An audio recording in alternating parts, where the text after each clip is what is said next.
Hydrocarbures dans la Fensch, le problème est résolu pour le moment. Comme l'avait relaté la presse locale, mi-septembre, la rivière de la Fensch, à proximité de la grande surface Match de Hayange, avait été à nouveau polluée.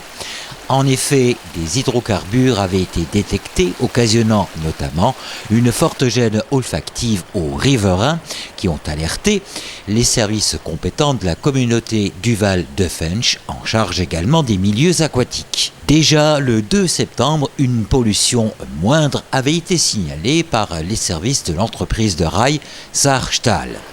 Le 14 septembre, le phénomène s'amplifiant, c'est le service environnement d'ArcelorMittal qui constate et communique l'information à la CAVF. Alors souvent, ce sont effectivement les riverains qui nous préviennent, mais là, en l'occurrence, dans cette affaire qui a démarré, alors le 2 septembre, il y a eu quelques hydrocarbures, mais limités. Et c'est quelques jours après, effectivement, qu'ils sont apparus en nombre.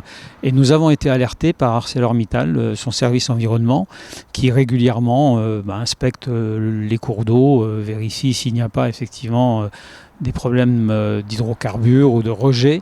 La CAVF a alerté les pompiers de la cellule d'intervention risques chimiques qui sont intervenus sur les lieux pour disposer de ce que l'on appelle des bouddhas absorbants sur le site concerné. On a immédiatement évidemment été sur le terrain avec les sapeurs-pompiers qui ont posé des boudins comme ils le font habituellement. On a été assez surpris quand même par l'importance de ces hydrocarbures.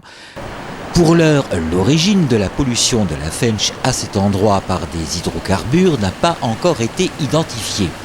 Afin de faire avancer les choses, la CAVF a porté plainte contre X. Mais en tout cas, on n'en connaît pas aujourd'hui l'origine. Et on a déposé plainte précisément pour qu'une enquête, alors à la fois administrative mais judiciaire, soit également menée. L'objectif étant évidemment que ce type de pollution survienne le moins souvent possible. On sait que dans le passé, on a souvent imputé ça à la coquerie, mais la coquerie est fermée aujourd'hui. Donc là, il ne s'agissait pas de la coquerie. On peut imaginer que ça puisse venir de l'entreprise Saarstahl, mais sans certitude absolue dans l'immédiat. En tout cas, voilà, l'objet de la plainte, c'est de faire accélérer quand même les enquêtes pour nous ayons des réponses, même si elles ne sont pas définitivement satisfaisantes, mais en tout cas, à minima qu'il y ait des recherches, et puis qu'on évite surtout que ça se reproduise trop souvent.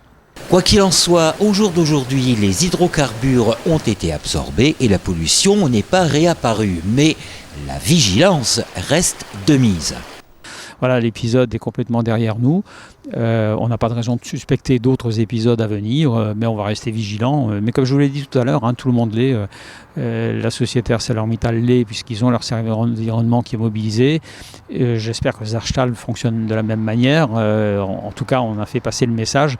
Pour ce qui nous concerne, nous sommes également attentifs à l'état de nos cours d'eau en permanence. Donc voilà, je n'ai pas d'inquiétude là à court terme sur de nouvelles pollutions.